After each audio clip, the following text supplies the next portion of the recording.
Hi, and welcome to another ISOOSI chat, our regular Tuesday roundtable discussion about search, social, and all things marketing. I'm Carlos Fernandes, president of ISOOSI, and today we're going to be talking about something that's near and dear to my heart, something I've been doing virtually every week since we've been building websites in the mid-90s, and that's keyword research. And to join our panel of merry misfits this week, we have Dan Shure from Evolving SEO, a SEO agency in Worcester, Massachusetts. And I'm going to let him do a bit of an introduction in a minute. Also, we have the regular panel. We have Ammon, trusted expert on all things search marketing and marketing, ISOOSI's resident expert. And we have Bill Slawski, Director of Search Marketing at Goldfish Digital. And then we have our very own Erik Stafford, Creative Director at ISOOSI and all-round expert on branding and conversion. So, introductions to everybody there. I'm going to let Dan give a bit of a introduction and tell us not only about his agency, and a bit about how he got into SEO first, and then kind of go into about keyword research and his kind of process. Dan, do you want to kick it off and give you a bit of an introduction about your company? Sure. Thanks for having me.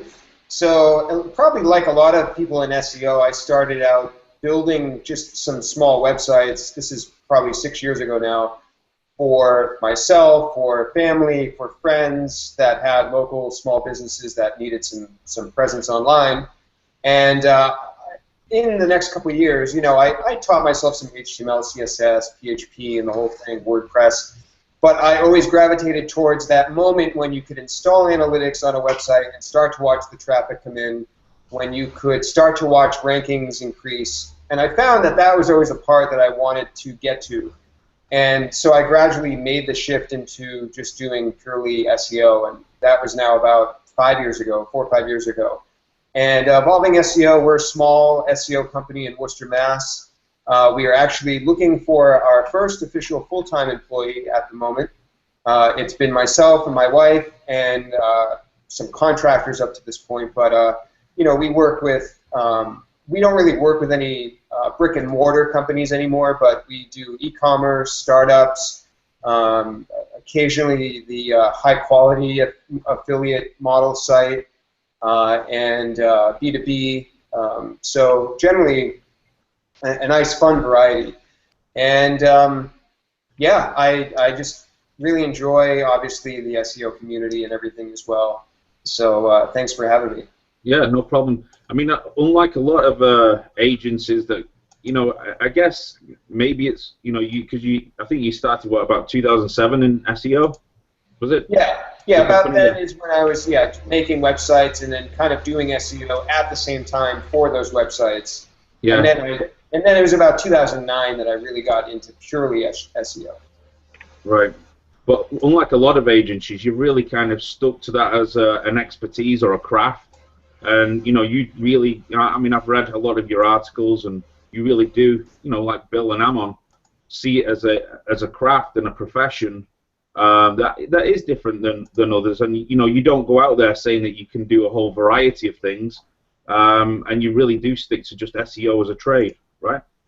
Absolutely. So a little bit further back in my background, I was a full-time musician. My father's a full-time sculptor. He sculpted big monuments. So I like the word art. You know, I view SEO very much like an art and a craft. And you know, at the end of the day, it's about traffic and business goals. But doing the actual work, absolutely. I view everything from a site audit to keyword research to content ideation. They're all an artistic process to me. Right.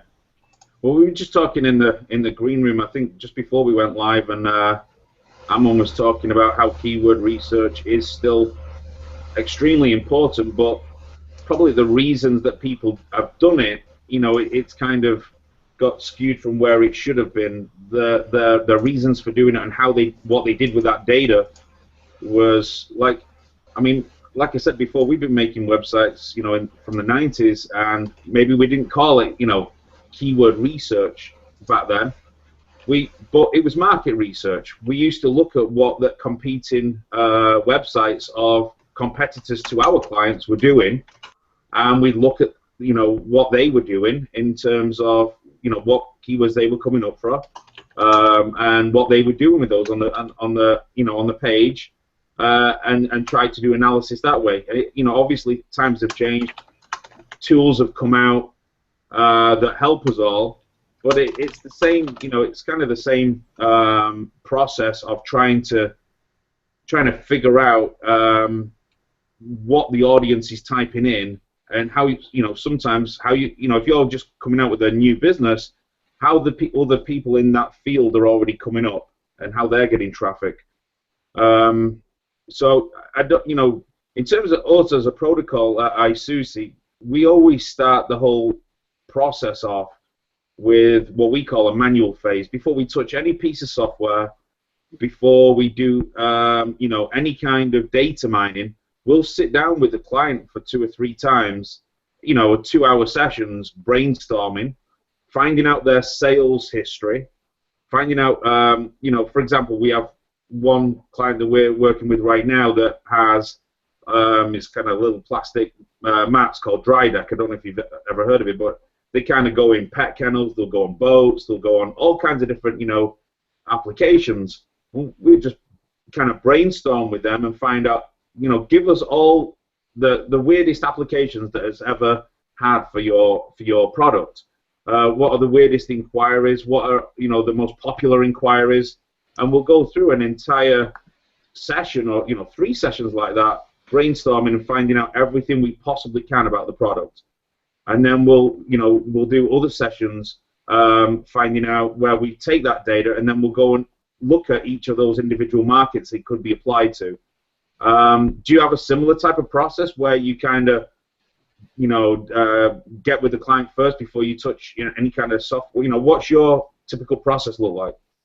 Absolutely. So I definitely try to lean on client conversations and also client data to give myself an initial idea of their industry or their product. I actually have something that I just use internally that I call a keyword map or a word map. And it's very simple. I just open up a spreadsheet, and depending upon what I'm researching for, is it a single product site, is it e-commerce, is it a service, whatever it is, I'll go across the top and I'll start bucketing keywords into concepts or to certain areas. So you might think of something like a noun or an adjective, or certain conversion words like buy, purchase, for sale online. And I kind of start my brainstorming process with this keyword map, where I'm just trying to get my head around all the different, I guess you could call them entities, or maybe in some sense they'd be grammatical entities in their industry, and how users are searching for those. So I also don't rely on many fancy tools to get this information.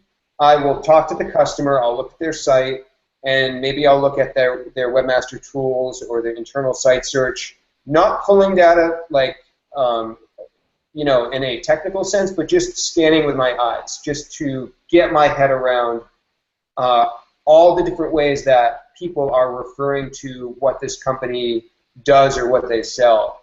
And that's a fascinating process to me, because I find that there are so many different ways that people will get to the same eventual product or page or service and just say it in a different way, or have a different grammar or a different language style to it. That part of the process to me at the beginning is fascinating, and that's all brainstorm. There's no tool involved in that process. Yeah, I totally agree, and that's one of the reasons I love SEO and keyword research so much, is because we're in a privileged position to get to know the ins and outs of so many other people's businesses. We're doing plastic surgery this week. Next week is, the week before that it was mushrooms, a mushroom grower. Next week it's, I don't know, Erik. I mean, yourself, Erik. We do so much for so many other businesses. It really is a privilege to get to know their individual industries. Ammon? Sorry, Erik.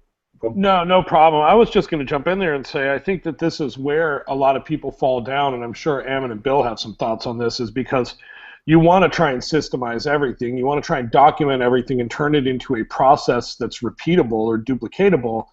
But every audience is different, and every client is different, and the keywords are always different, and the way the people in those different audience search is going to be different, right? Like the way they phrase their wording, what they search for, how they search. There's so many variables that, it's kind of like when people are like, hey, if I tweak the headline on this page, what sort of percentage of an increase am I going to get in my conversions? And it's like, well, we can't really tell you that. And that's like, when clients approach us and say, well, hey, how long is it going to take us to be #1 for this keyword? And Carlos will tell them, look, you're putting the horse way ahead of the cart. We don't even know if that's the right keyword, let alone where you're going to rank for it, right? So I find what you guys are talking about very interesting. And like Carlos had said, you really got to understand not just your, clients' products, but how those audiences are going to be using the web to find them. Yeah, Ammon, do you want to just chime in about the importance of keyword? And during this hangout, we will kind of post some, hopefully, some quick tips and software, links to things, and I'll go a little bit into our process a bit more in depth. But Ammon, do you want to just touch on the importance of keyword research? Yeah. With a few years of forums and general discussions behind me, I think the very first thing that I will point out is that nothing we're talking about today has anything at all to do with the keywords meta tag. The keywords meta tag is a complete waste of time. There is only one use for it. Put in all the rubbish keywords that don't convert so that your competitors try chasing those and waste their time. That's the only use. Now, that out the way, the whole point of keywords, for me, is market research. By looking at what people are searching for and what kind of volumes and at what time of year, I know what kind of content people are already demanding. And remember, what I'm always telling you about marketing is that marketing is starting with the market and then creating the product. Well, that's exactly what is the case for your copy, your content. People are already telling you what they're looking for. You find the ones that you can provide, that you're in a great position to provide and that will lead to profit, and you provide that content. Now, this is not a thing, and I know this is a pet hate of Bill's. Years ago you used to get copywriters, there's still some who believe SEO is like this. They write a load of copy and then stick in keywords and rewrite it to make the keywords fit in. No. No. Keywords should come before the copy exists. Long before. You know what your product is, but don't bother adjusting a piece of copy you've already got to put better keywords in it. And in many cases, if I could jump in many cases before site architecture too, depending upon the type of site, the keywords can. I use keywords to map that to pages or the architecture as one of the purposes of the keyword research. Yeah. The really key thing is, if you think of everything that analytics does for your site, keyword research is how you get that analytics before you've got a site or any visitors. Mm-hmm. Keyword research is trying to do exactly the same thing. You're trying to understand what your customers' pain points are, what they're looking for, how they're phrasing it, and any particular clues on what kind of product they're looking for. That's all there. And it's exactly the same kind of thing in smoothing that funnel, except you're doing it even before they've arrived on your site.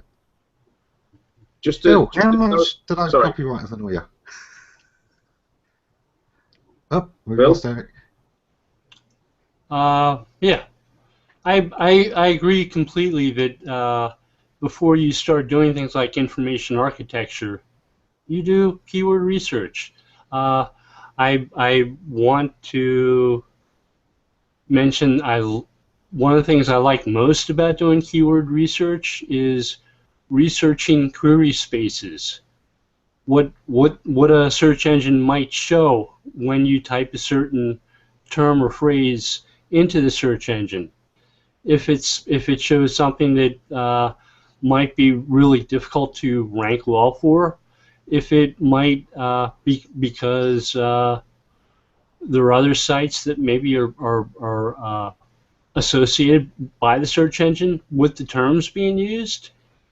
So you'll always be number 2 to some navigational website that somebody who works for Google says is the perfect page for that query, and none of the rest of them matter, including possibly yours. So don't make that mistake. Bill, I think that's a really interesting. If I could stop and then ask a question.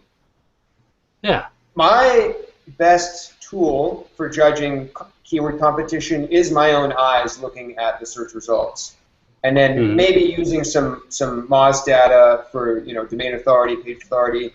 I personally don't find there to be a great keyword competitive metric provided by any tools. Does anybody have one or disagree with that, or do you all also use your own two eyes looking at the results? I think the best tool that you have is your brain, absolutely, and the idea that you're applying the don't compete with briars on vanilla is a good way to go about things. If you're Ben & Jerry's, you don't come out with chocolate, vanilla, and strawberry ice creams. You do something different, right? Same type of thing. For some terms, you don't know if the search engine's made some type of association with a common word and a specific website. So you don't know, for instance, that if somebody includes the word posters in a query, that posters.com is going to come up #1 every single time. Okay, so I'm not sure if they do anymore, but they used to. Yeah. So, Dan, just to kind of inject, so I was telling you earlier, we kind of came up with some in-house software because we couldn't find any that was, and I want to go a little bit into our process a little bit later on, but if you look at the screenshot I posted on the event page, I just gave a sample of, the export. I mean, there's literally hundreds and hundreds of keywords there for vegetarian kind of recipes with mushrooms, right? And then you'll see there's a column there for organic SEO. What our tool was kind of looking at was how many, not just competing web pages on, on the web that had those phrases in the page title, but it also then hooked up with Moz data to see, looked at the domain authority of ones that were in the top 20 to get a better feel for, basically the competition of that space, if you will. So, if something had a low score in the organic SEO competition, the top 2 pages were dominated, not dominated by, ones that had a lot of domain authority. So it was looking at not only pages that were focusing on those phrases, but it was tying in Moz data in terms of the strength of the websites in the top 2 pages. It's better than anything out there that we could find. But again, that has to complement, like you and Bill were saying, what you see visibly and what your brain's telling you. It's only a way for quick sieving of looking at data, and we got it so that it was giving us like a little green check mark, as you can see, based on some variables that we knew that we wanted to hit. I'll come more onto that process later, but I just, as far as I know, there was no other tools, doing something like that. Yeah, that's great. I'd love to have this. Yeah. So I'm just trying to. So then, yeah, in terms of like the small business owner, though, is we're saying that this should come before the content. I kind of want to clarify. We're not saying if you've got a piece of shareable content that you want to blog about, that's different to kind of what Ammon's talking about, I believe. I'm not going to speak for him, but if you've got a blog that you're writing, that doesn't, we're not talking about stopping writing that blog post to wait on keyword research. Carry on about your way in terms of shareable content and do as you were doing. we're talking about finding new opportunities and finding new content ideas and things like that. Did you have a question or a comment, Ammon, that you wanted to pull up? Yeah. Erik here has asked, did Hummingbird negate the need for keyword variations? And I know that's going to be a question that a lot of people have. I'll take it. Go ahead. I'll take it too.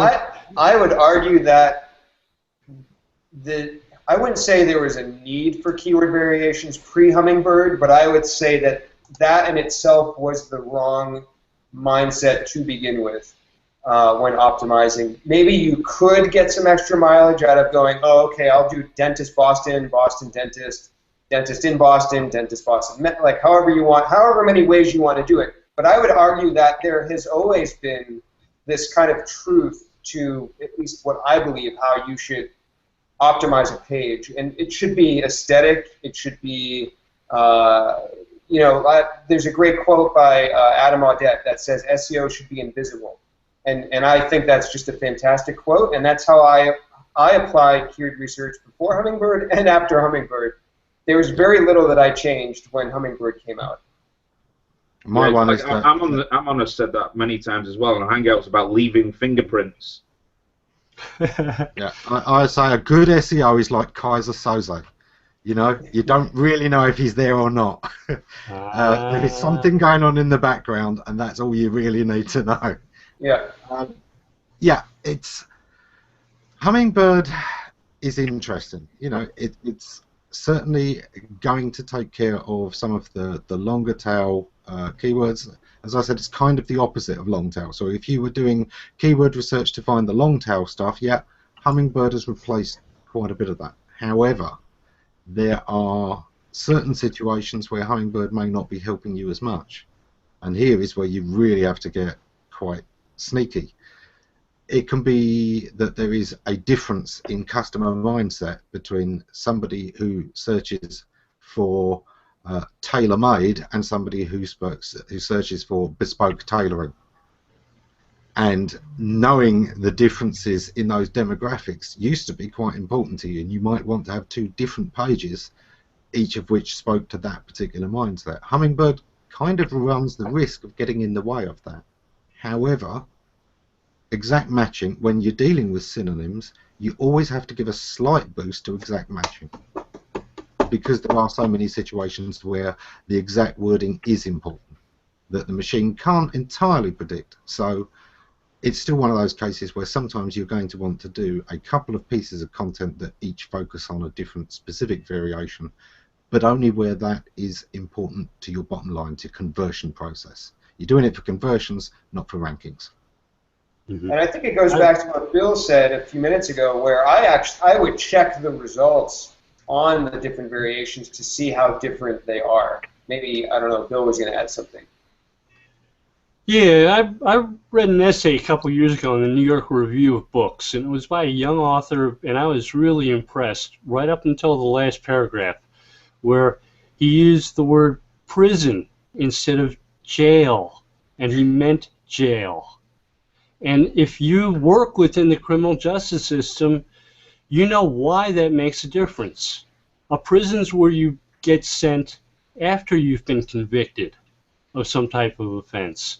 A jail is where you go before you've been sentenced, before you have that trial finding you guilty. And to somebody who's a corrections officer, a prison guard, a judge, a lawyer, it makes all the difference in the world.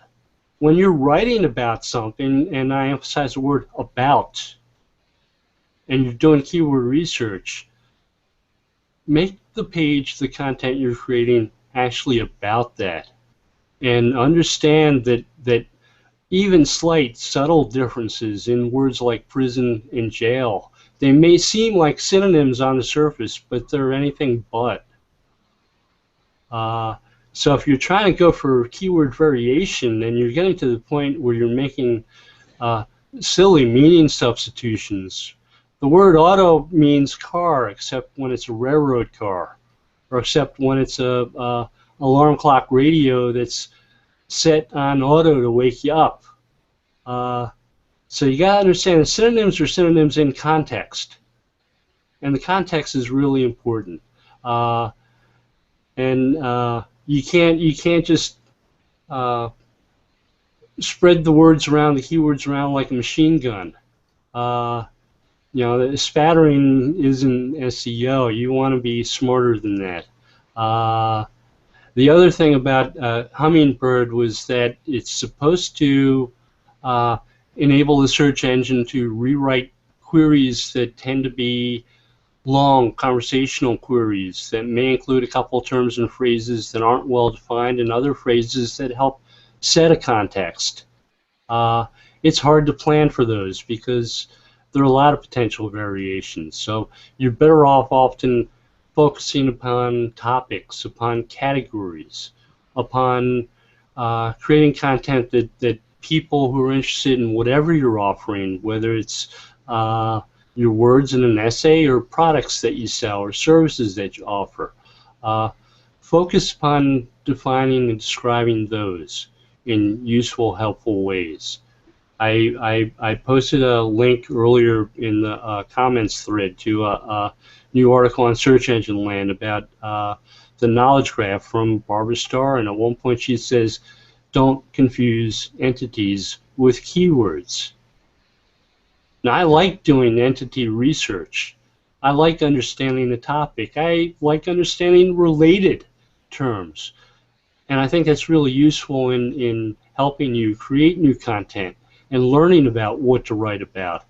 But people, entities tend to be more long tail terms, especially when you're writing about a specific place or location or a person. They're not always going to be something that gets a lot of traffic to your website and something that people search for a lot. So, keep that in mind and keep the element in mind that you want to get a lot of traffic. I worked for criminal justice system in Delaware for 14 years at the highest level trial court. I had pen pals who were murderers and arsonists, and honestly, when people who committed violent crimes came to the counter, they weren't nearly as scary as the people going into family court, who we had to share hallways and ride elevators with, who were often there for visitation cases or child custody cases, and would shoot people up because they were that mad. Do you want to just give a quick specific example, Bill, of like the difference between entity and keyword, like in terms of research, or like a phrase? Sure. Okay. Just to bring it, I know we have a few in the audience that say some of this stuff goes above them. I just want to make sure, and I don't feel like they're being fair to themselves, but just to bring it down a notch. Okay. Real quick, I'll try to tell the story. Try to optimize a web page on the Baltimore.org website for Black history, and it was hard. There were too many good websites about Black history, and we couldn't rank higher than 100. So replace that with a walking tour through Baltimore, naming some of the historic churches that you would see, the historic colleges, the 9-foot-tall statue of Billie Holiday, the places where Thurgood Marshall grew up. I love that, Bill. Yeah, and so these were entities that helped us create content. There were also things that people wanted to see when they got to the page, because the purpose behind the site was to get people to come to Baltimore and tour. And we gave them the opportunity. They found a page where they could drive into town, make hotel reservations, spend 3 or 4 days there, and see all these places. Now, our page was about Black history, but we didn't use the term Black history a lot. But it was ranking for Black history in the top 5 or so after a year or two. That ties directly into what Lee Rickler is asking here. When do we get to the point that original, quality, fresh content, text and images, wins over SEO in the traditional sense, i.e. keywords and EMDs and so on and so forth. Do you think we're there? I think that does match that. Dan?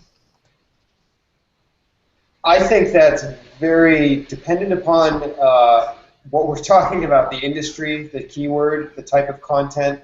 I've seen it work now for even blog posts that I write.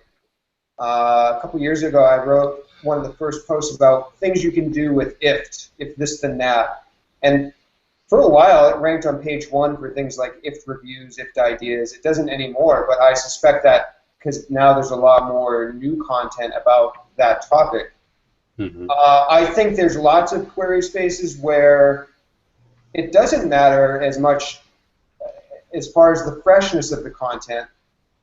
It's more the authority, the trust in that content around that keyword. So I really think it depends upon the industry, the topic. I don't think there are these. I don't think it's like this either-or thing in the algorithm where it's fresh content or traditional SEO. I think they're far more mixed and nuanced than thinking of it either-or like that. And in terms of freshness, I would think about the type of topic or industry that you're writing for, and if it's that type of industry where fresh, unique content is more important, then by all means you want to provide that.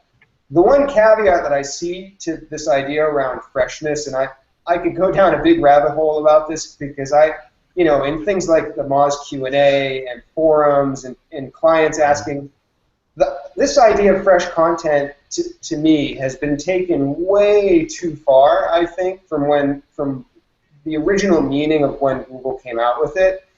I've seen people translate this idea of fresh content into, I need to just crank out blog posts day after day. I need to change my page or my pages, once a week. My website needs to have X amount of fresh articles. And I see that creating a bad effect, which is too much low-quality content for the idea or the mistaken idea that we need fresh content. And if we just keep pumping it out, we're going to get this freshness boost. And I don't see it like that at all. And in fact, John Mueller has described in his Hangouts many times that I believe what they really mean in some senses by fresh content is if your homepage of your website, let's just say you're a dentist, talking about local businesses, and your website looks like it was from 2002, your copyright date is 2002, you've had the same content on there since 2002, you're not talking about new modern dental technology, new modern concerns that patients have, new things such as, how does your office tie in with maybe, mobile devices or new ways of finding your office or interacting with you, communicating with you, social media. That's the kind of freshness that I think is more important, or not more important, but overlooked. And a lot of people talk about freshness in terms of blog posts and cranking out new content, when in a lot of ways freshness, I think, is about making sure your homepage and your important pages are modern and up to date. So I know I kind of went off on a tangent there, but maybe I'll step aside and maybe somebody else has something to add to that. I got a couple. I think Carlos wants to get on this one. Carlos? On which one? All of it. Whether just good content can do without SEO. Yeah, I mean, the question. I understand the question, but it's kind of like, I guess it depends on people's perception of SEO. SEO has never been about EMDs and keywords to me. I think we're still doing the way that we've always have. If you were doing, if you were practicing some of those techniques previously, I think your tactics and strategies are going to have changed, and Google's doing a much better job of, giving credit to those that have not spent, that have just kind of got the content together and not really worried about, keywords or anything like that in the first place. When we talk about keyword research, again, we're not talking about doing it just to optimize and pepper the page with it.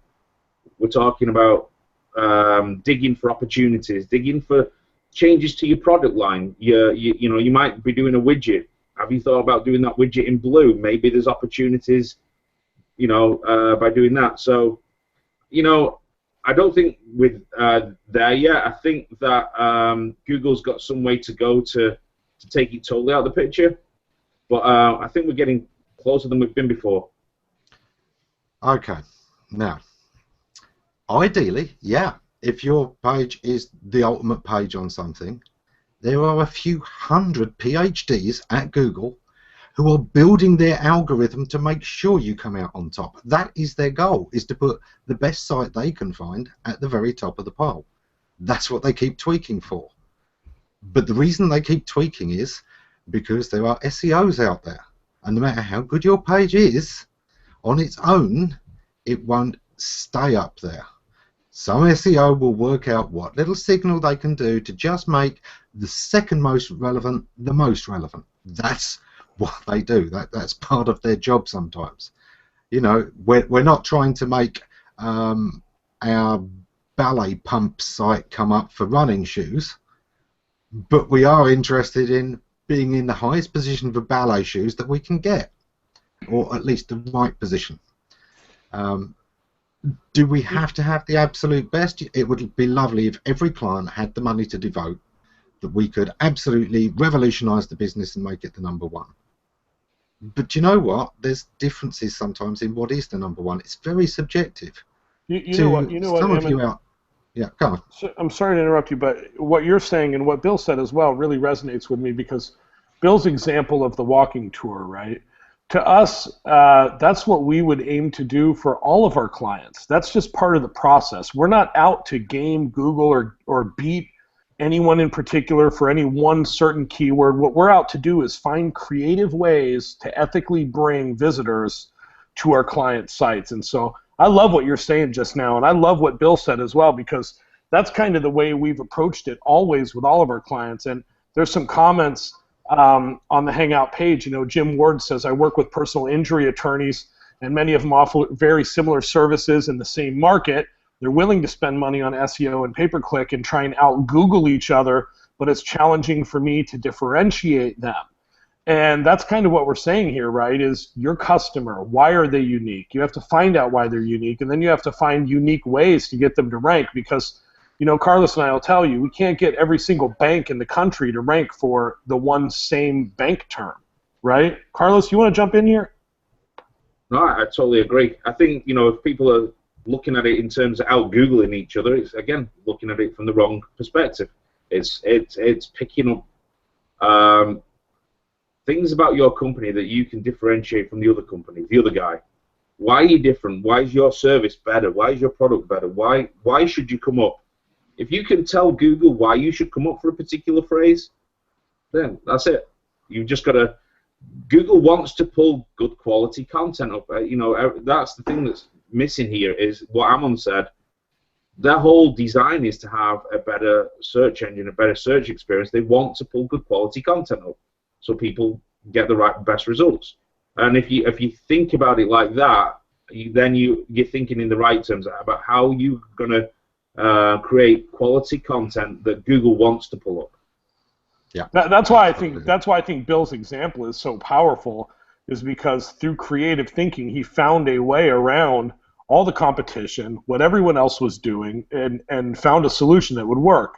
Now, with that said, there are going to be people that are going to, you know, look at what he's doing and try and duplicate it, right? And there are also going to be people on the board or the upper management that are going to say, but we're not ranking for Black history. This isn't working, because they're just not going to get it. Yeah, we're kind of going a little bit off subject from keywords here into kind of SEO, but I know that the two are inextricably linked. But, yes, you know, it's kind of like I shared something in the private chat last week from a message from John Mueller, and he, you know, it was like, why, you know, if you look at why Yelp comes up, and I was asking questions about one of our sites not coming up, and he said, well, Yelp's good. He didn't say it in such he didn't say it in such short terms, but he basically said it's got reviews, it's got user reviews that are helpful to other users. Yours doesn't have reviews, yours doesn't have the, you know, and if you think about that, you know, they want websites to come up that are actually going to serve a purpose to the audience and the searcher. So I think it's a good point that these are kind of parts of what we generally shortcut as authority. And when you're building an authority site, that doesn't mean you've got the most links. It's never meant you've got the most links. It means you've got the right kind of links because you're doing the right kind of thing that's making the right kind of people link to you. The kind of people who would never sell a link in their life. The kind of people who live and die and bet their reputation on the links that they give. I need to insert an amen there. Amen. Well, I think it used to be more like that, Ammon, and that was a failure on their algorithm in terms of being too reliant on links and numbers of links, and they changed it. They saw the issue, they changed it. Okay, even in the height of people still buying links and before all that was being stopped, and it was when SEO companies were trying to get all of their clients to stick a blog on. You know, that was the first bit of advice that SEO companies would do. I had a client who was in the mobile phones market. Now, this is not an uncommercial term, not by any way, shape or form. They had been competing for years to try and get into the top 10 for the search mobile phones. They deserved to be.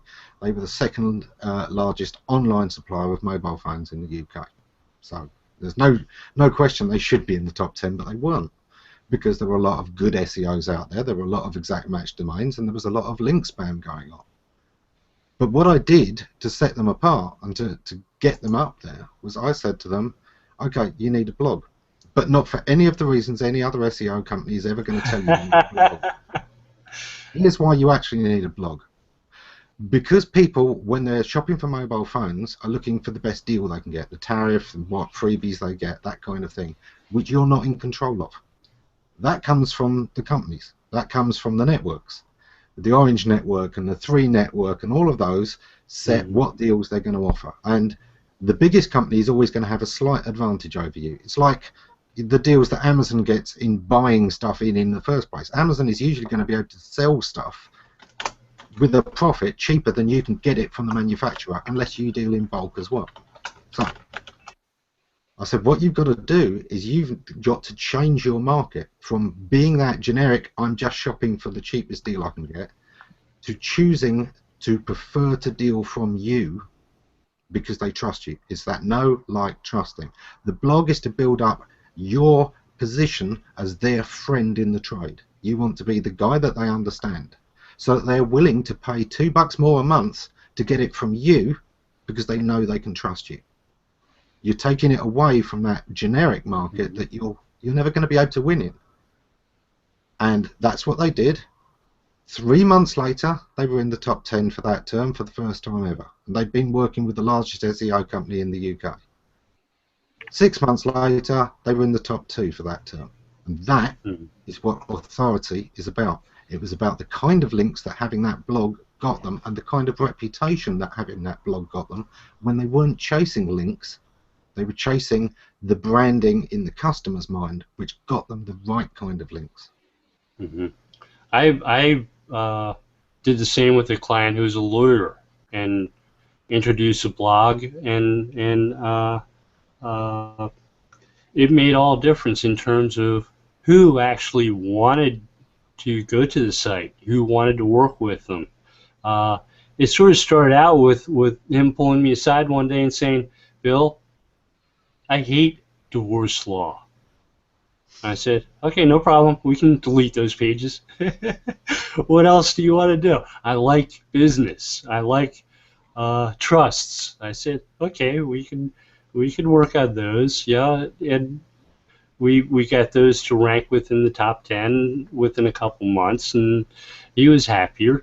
But where things really made a difference was we found a bunch of people who blogged about what they did every day, what they liked to do, who weren't chasing after keywords, who were telling us about their day as lawyers in other jurisdictions. They weren't his competitors. They were people who did other types of law, or even the same type of law, but in different places. And instead of focusing on keywords, we focus on building relationships with those people. They started sending them work. I need a Delaware lawyer to approve this contract. I'll pay you $500 an hour. And he didn't hate that. But we started ranking for all those business-related terms because those tended to be the types of things that he talked to them about. And he actually enjoyed blogging. You know how hard it can be sometimes to get a client to blog? Give them something they're passionate about, to write about with people who are interested. And it makes a big difference. Exactly. The keywords that you've written about, the things you've written about, the words that you've used and the entities associated with them are what you're going to rank for. But authority and genuine value is how you're going to have the power behind those words in the first place. Google can separate out what's on your page from how important your site generally is. It's how you differentiate between, I've got a letter written by Albert Einstein in this hand, and I've got a letter in this hand written by Albert Smith, age 7. Which one's probably more important? The engines aren't just looking at the words; they're also able to understand the authorities and associations behind the content creation in the first place. Yeah, in terms of when I leave about 5 minutes to talk about tools and tactics and kind of bring Dan back in there, when we do a keyword, I'm probably going to schedule another full hangout on keyword because we've hardly got into some of the tools and things, and we do have a lot of small businesses watching, and I want to kind of pull up our process, and once we've done a full keyword analysis, we then take that and kind of go into, provide a content marketing schedule and, how you could be using it. So we'll get into all that. I just had a point. Dan, do you want to talk about some of the tools or tactics while I try and figure out this screen share as well? Dan? Sure. How did you know? I chatted it to him. Yeah, we were talking about this before we went on air, and I just wanted to mention, so one area in the keyword discovery process that I find I have trouble with, a lot of people have trouble with, is the unknown unknowns. Especially when I start working in an industry I have no experience in. Let's say, for example, I had a client that worked in the idea of mobile phone extenders, antennas, boosters, that whole industry. There's a lot of lingo and terms and unknown words to somebody that's not a part of that industry. So as a part of my discovery process, I've talked about this at SMX. I wrote a blog post on advanced web ranking.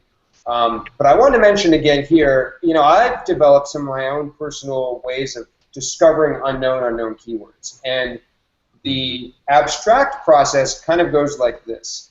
One, ask yourself what industry you're in, and then two, find authoritative sources of information on that industry, and then three, try to find a tool that you can use to extract keywords or information from that source. So I'll give an example. Let's say we're talking about the mobile industry. One thing I might do is find a conference website about the mobile industry, and then run that website or pages on that website, especially the page that's listing the different topics that speakers are speaking about, through a tool like AdWords Keyword Tool, or even a keyword density tool, not to check keyword density, but just to pull out the common words and phrases that are being said, or through something like a tag cloud tool. And I found through this process, it greatly speeds up my ability to find those unknown keywords in any industry. So another example that I give a lot is find the Wikipedia page on the industry that you're researching on and run that page through AdWords Keyword Planner. This is where you can plug in the domain of a page you're supposedly going to target to run ads on. And Keyword Planner does a pretty good job at pulling out lots of keywords based off of that page, that Wikipedia page that you put in there. So that's the mindset. Find an authoritative source on that industry, run it through any tool that you can to extract the keywords from it, And that's, I mean, I found unknown keywords in just a few minutes that way. You can also use competitors' websites. You know, really the possibilities are endless when you kind of go with that mental framework of it. I'm just trying to do a quick screen share as well. Just bear with me. Ammon, have you got anything to add just while I try and figure this out? It's not. Well, the comments are certainly rolling along. I did love this one from Jim. If you have a client who has the time and interest to blog, please capture it and photograph it. I'd love to see what it looks like.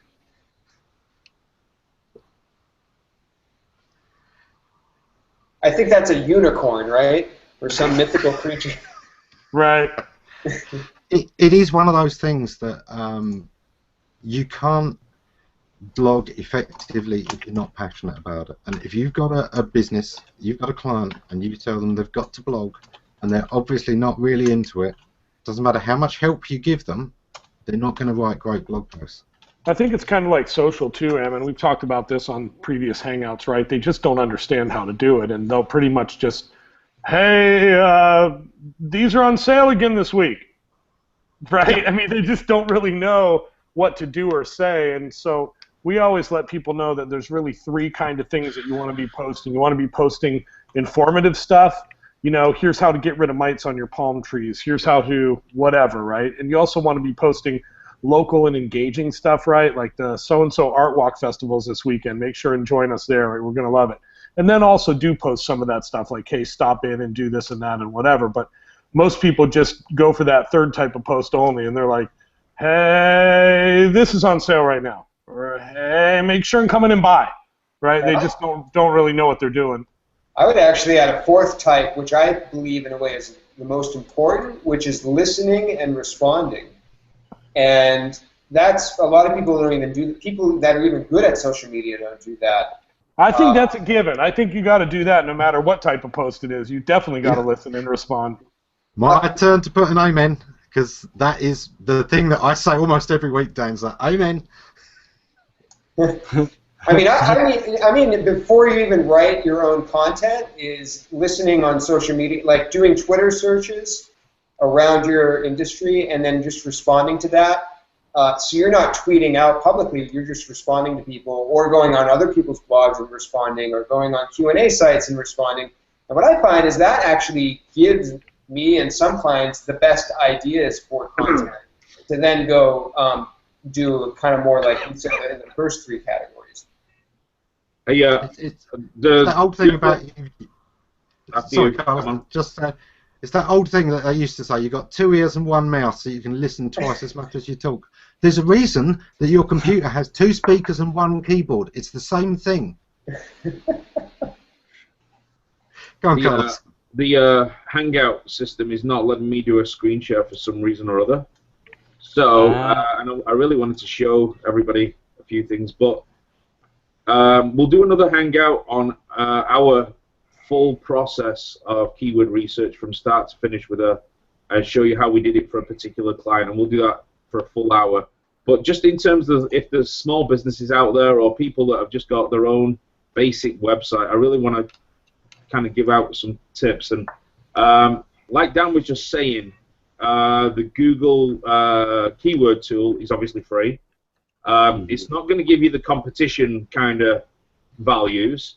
There's, and that's why we've built such an in-depth tool ourselves. But if you just want to get a feel for what keywords are out there for a particular sector or like a particular website, you could, use the Google the AdWord Planner.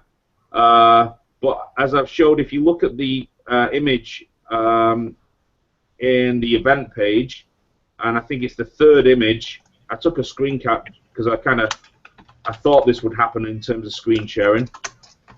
It's the first image, but you could see if you get the downloadable AdWords editor, application, it's a desktop application.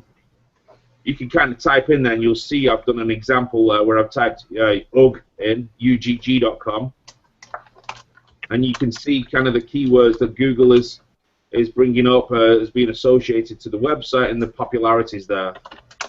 If you can all see that screenshot on the event page, then that's where I kind of said you can then easily. It's a lot easier to do it in the desktop application, like I've showed you there, than going in AdWords Planner and kind of navigating it around the web way.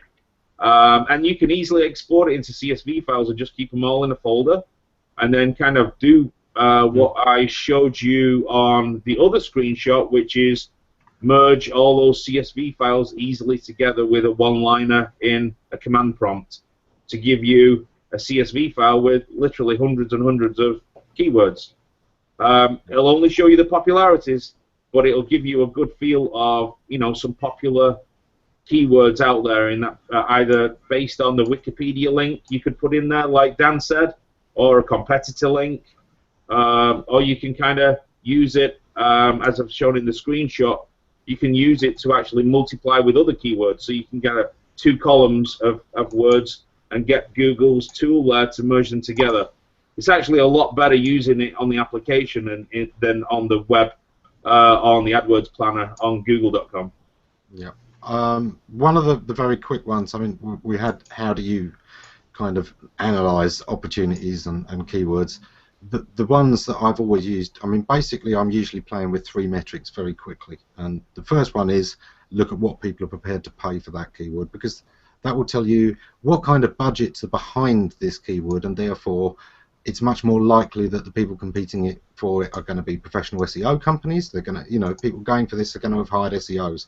You're not going to be paying $10 a click for a word and not have hired an SEO company, really. So certainly that's one of the things that's going to massively affect how competitive something is. You look at the total volume of searches that come up on Google for that thing, and you look at the exact match number of results as well, because sometimes that's going to be very, very different. It can be that chicken soup isn't going to get very many bids, but when you do a search for it, there's a lot of things talking about chicken soup, but when you do chicken soup recipes and you exact match that, that's when you're actually getting the recipe site, rather than just people saying that they were ill last week and had some chicken soup. So those are the kind of things that you can quickly use to determine specific competition in an area. I also want to add, before we made our own tool to do a lot of this, we were using a lot of different tools, and if you want to take what Ammon's saying about analyzing exact match is good. If you want to even analyze how many sites or pages are out there in Google, for example, with a particular phrase in the title tag or a particular phrase in the meta description, there are tools also to do that if you want to get really granular. I think it was the folks over at AimClear did a blog post a few years ago about using one of my favorite tools, Scrapebox. Now, if you don't know about that tool, if you never heard it before and you try and use it, it takes a little bit of work to get to know how to use it properly, and you'll also then have to set up, potentially proxies. Not that I've ever done that, but you'll have to kind of, if you're going to be doing it in volume, you don't want to go and get banned by your ISP for, and it's same with the AdWords editor desktop application. If you're going to be doing a lot of analysis and downloading CSV files, you'll want to hook in an IP proxy in there. But Google does give you the ability to do that in the AdWords editor tool and the application, the downloadable application. I don't know if it is available for Mac, but they put that tool out there for folks, and I think it's worth using. Bill, did you want to chime in with some tips? Yeah, real quick, a couple. Slight subtle differences in keyword variations are worth investigating. I had a client who rented data centers. The word data center is one word, got about 800 searches a month according to Google Keyword Tool. The word data center is 2 words, got 10,000 a month. Their site was filled with data center as 1 word. We changed them all to 2 words. it was the right thing to do. Plurals can make a difference. Compounds can make a difference. It's worth testing. It's worth investigating. It's worth trying, seeing. Sometimes they can make differences if you represent an attorney, one attorney, a solo practitioner. You don't want to rank law for attorneys, because often that's going to be as attractive a ranking term to directories of attorneys' websites, and they're less likely to target a term like attorney. So think about the terms that you're using, that you're going to try to use to rank all for. Don't necessarily rely upon your paid search tools, because as a paid search term, one term may get a lot of clicks in an ad. It may not get near the amount of clicks as a organic optimized term for a page.